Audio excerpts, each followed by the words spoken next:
দেখি একটু, চোখটা খোল, আর একটু কম। মা কতক্ষণ আর? ধৈর্য ধৈর্য। হয়ে গেছে? চোখটা হয়েছে। সত্যি তুতুল, সাজলে গুজলে যে তোকে কি সুন্দর লাগে, চোখ ফেরানো যায় না। আর আজ যে আমি তোমার দিক থেকে চোখ ফেরাতে পারছি না মা, তার কি হবে? সত্যি খালি দুষ্টুমি, মেয়ে হয়ে মার সঙ্গে কি কথা।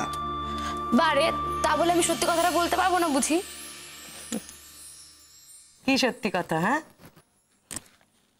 দেখি দেখি। আরে ঠিক করে একটু ধৈর্য ধরে বস না বাবা, নয়তো তো সব ধেবড়ে যাবে। শোনো না মা, ও মা বলছি যে তুমি কেন প্রত্যেকদিন এরকম করে সেজেগুজে থাকো না বাড়িতে? শোনো মেয়ের কথা, আমি নাকি প্রত্যেকদিন সেজে গুজে পটের বিবি সেজে বসে থাকবো? সংসারী মানুষ, আমার সংসারের কাজকর্ম নেই? না, তুমি সেজেগুজে থাকবে। তোমার এই শাড়িটা খুব সুন্দর দেখতে, তোমাকে খুব ভালো লাগছে। তাই দেখি একটু। জানিস এটা ডোডোর বাবা আমাকে কিনে দিয়েছে। ও এটা এটা এটা বাবা এনে দিয়েছে আজকের অনুষ্ঠানে পরবো বলে। সত্য পাগলামো মা।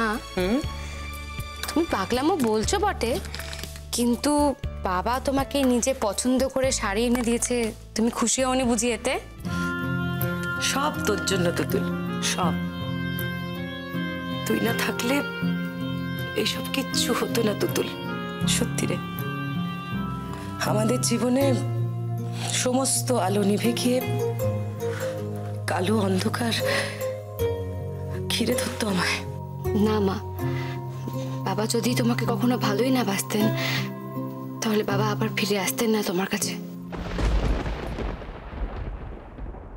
তুতুল, তোর বাবা আমাকে ভালোবাসেনি এত বড় কথা আমি বলতে পারবো না তুতুল। হয়তো সেই কারণেই না আমি বহুবার বাড়ি থেকে চলে যেতে চেয়েছিলাম, যেতে পারিনি। এই বাড়িতে থাকার এটাই বোধহয় সব থেকে বড় কারণ।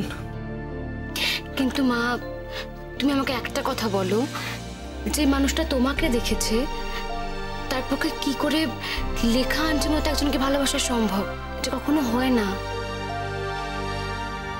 কি বলছিস তুই? লেখা? তোদের লেখা আন্টি তুতুল অসম্ভব ট্যালেন্টেড।